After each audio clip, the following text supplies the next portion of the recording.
Every movie has random trivia. And here at Trivial Theater, I explore some of these movies and the random circumstances that make them the weird creations that we love. Get ready for a simple revenge tale, done in the most unconventional way possible. This is the Abominable Dr. Phibes. Now you may be wondering what I mean by that. Well, generally, this is a straightforward revenge story. In 1925, a grief-stricken husband/music and theology expert named Dr. Phibes takes revenge on the doctors he deems responsible for his wife's untimely death 4 years previous. He picks them off one by one as the police work against the clock to figure out what connects these murders and who the next victim will be. Classic whodunit, right? Well, the similarities end there. First off, the titular Dr. Phibes was declared dead in a tragic car accident right after his wife's death. Secondly, the killer doesn't just kill his victims. Each murder is based off one of the 10 plagues of Egypt, which include locusts, frogs, and blood. And he doesn't half-ass any of them. Thirdly, he plays the organ like an over-caffeinated Phantom of the Opera and has a seriously screwed-up face to match. That's the story in a nutshell, but that's really just scratching the surface. The Abominable Dr. Phibes is by no means a bad movie. It's a dark comedy with a huge amount of style and the substance to back it up. In terms of editing, shooting, and overall feel, it doesn't piss around. From the very start, each scene is set to keep you in suspense about the nature of the next murder. The only place it lags is during Dr. Phibes' exposition to his dead wife, which still provides critical points as to the why of these murders, but it can still come across a bit like a Shakespearean soliloquy. Vincent Price is Dr. Phibes, and he's at his campy best. During filming, when Price was required to speak without moving his mouth, he was painted with a substance that literally immobilized his face. Despite this, I think he manages to emote pretty well and comes across as sympathetic. He was well known to memorize every character's dialogue, and jokingly called out those that couldn't remember their own lines. He enjoyed the role so much he would often crack up during filming and ruin his makeup.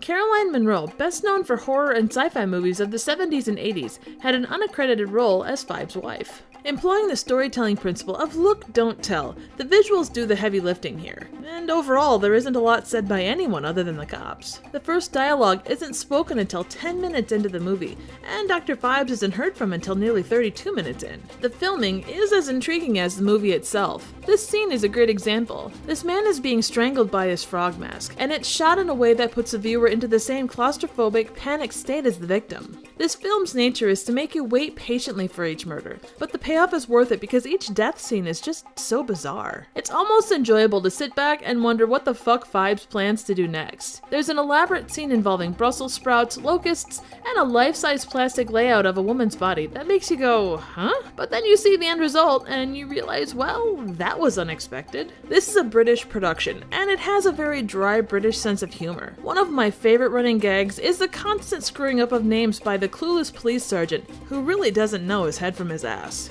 What's your name? Trout, sir. Trout. What's your name? Pike. Trout, sir. Have we located this fellow Keetage yet? Pronounced Ketai, sir. Any more news on this fellow Phibes? The Phibes, sir. The death scenes themselves are actually quite humorous, in a very dark way. The impaling of a doctor by a unicorn head and the subsequent way the police have to unscrew him from a wall is a personal favorite. The line that finishes this scene is the cherry on top. Gentlemen, can't we have a little quiet in this club? Even the big band music offers an interesting kind of levity to offset the constant murders. Now, at least for me, this movie required multiple viewings to get a really good understanding of what it was. The first viewing left me wondering what the fuck I just watched, but there was a deep need to understand the film that brought me back to it that same day. Additional viewings have given me a great appreciation for what a unique movie this is. Although this is considered horror, it really defies a traditional explanation of the genre. Having said this, Dr. Phibes does have an unexpected Saw vibe. Or maybe since it came out 33 years before Saw, it's more accurate to say that Saw has a Phibes vibe. Maybe not. Either way, it's not in the gore as much as the execution of each death where you get that vibe. Even the climax feels like a straight-up blueprint for a classic Saw setup. There's an unflinching squeamishness that this film doesn't shy away from. You are shown some unexpectedly unsettling things. The only thing that stands out as a gripe is the suspension of disbelief required for a good chunk of the death scenes. Even in a horror film, the idea of sitting placidly in a car while a random guy hooks up a strange machine is a little far-fetched.